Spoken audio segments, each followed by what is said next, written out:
Well, let's ask the man himself. We don't want to keep him waiting. Chris Fagan, the coach of the Brisbane Lions Footy Club, has been good enough to join us. Fags, welcome. Do coaches get a little smile when you're here laid out with Stuart?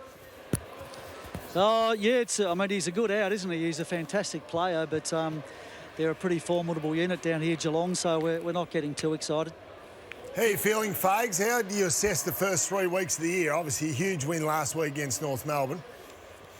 Yeah, I think we've been solid, Brownie. I mean, Port haven't won a game yet, but in round one, they'd set themselves to beat us at the Gabba, so it was a pretty hot game, and they probably had their best team for the year in, and we struck Essendon the next week, and they were the same, having lost to Geelong, so a couple of teams with a point to prove, and then last week we played really well. So it's probably been a good build-up to this game. It doesn't get much tougher than playing Geelong at Geelong, so good test for us at the right time, I think. Fags, do you feel like there's been an organic growth in the group? I mean, the maturity, having gone through the final series the last 2 years. I just looked at last week, and the ability to put the foot on the throat of the opposition when the game was dead, it looks like the group is really mature. Yeah, that's what you hope for, Nick. I mean, guys like Bailey and McCluggage and Berry, they've all been around for 4 and 5 and 6 years now. Starcevic is another one. And you would hope that the experiences that they've had have hardened them a little bit and taught them a few lessons. And, we've had a few from Geelong over the past few years. Gradually last year I felt like we picked up a little bit of ground on them, but another test tonight to see if that was true or not. Did you talk about last year at all, Fags? We're just showing the little bit argy-bargy. That's our job as media. We want to build that up, the rivalry and all that sort of stuff. Do you address it? Have you talked about it at all? Not really. I mean, we have a pretty intense rivalry with Geelong now. I think we've had quite a few close games over the last 3 years, and it's a rivalry, I think, that's built out of a bit of respect more than anything else. So, the game down here last year gets talked about a little bit for the stuff that happened at quarter time. I can't believe how long it's actually gone on for, the conversation around that. But anyway, it's a good rivalry, and hopefully the game lives up to expectations tonight. Fags, can you just quickly tell us about Dane Zorko? He's hobbling around like an old chook, yet he's one of the most dominant players in the competition the first 3 weeks.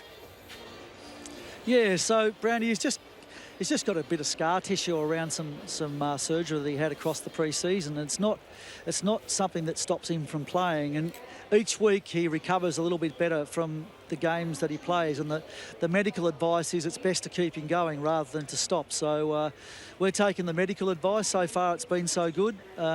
He's had a good year. He's adapted well to playing in his new role at halfback, and we've still always got that lever to pull to put him into the midfield or up forward if we need to.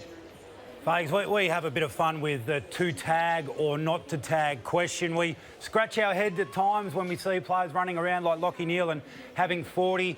We saw you send Berry to Merritt the other week with great effect. What are you expecting from the opposition tonight, and what are you planning to do to them? Yeah, so look, there's probably an expectation that they may go after Lachie. O'Connor had that job twice last year, and he's been included into the team, so he may well pick up that role, or perhaps somebody else. And for us, I guess our major concern is Patrick Dangerfield, particularly at stoppage. He gives them, when he gets on top and he can, drive through the stoppage and take ground, he's an 80 or 90 metre player, and the forwards get pretty good silver service from his delivery. So that's our major concern tonight. Berry, the man that you've got penciled in if he gets off the leash? Yeah, him and a couple of others to help out. It's probably a little bit different than the Zach Merritt one. Zach pretty much plays in the midfield all the time, whereas Danger will start at the midfield, go forward, come off, and you can end up chasing your tail if you want to stop him all the way around the ground. So and with the one person, so it'll be a bit of Jared Berry and a few others as well. Hey, we're excited. We're looking forward to it. It's going to be a great contest. Good luck and well done on the start to the year so far. Thanks, boys. There he is, Chris Fagan. Always great to us here at Fox Footy. We love having a chat with him. Let's go back to Johnny Ralph in the newsroom.